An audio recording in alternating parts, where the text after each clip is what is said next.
Newton এবং Albert Einstein ইতিহাসের শ্রেষ্ঠ দুজন বিজ্ঞানীদের মধ্যে অন্যতম।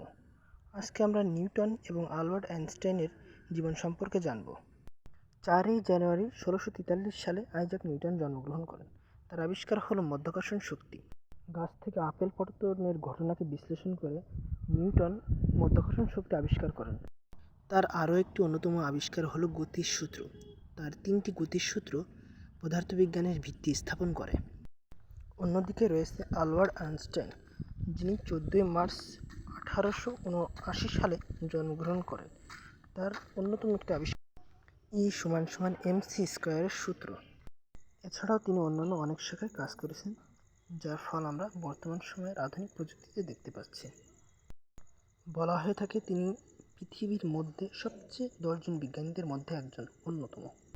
তার আবিষ্কার আজও আমাদের জীবনে অনেক প্রভাব ফেলে।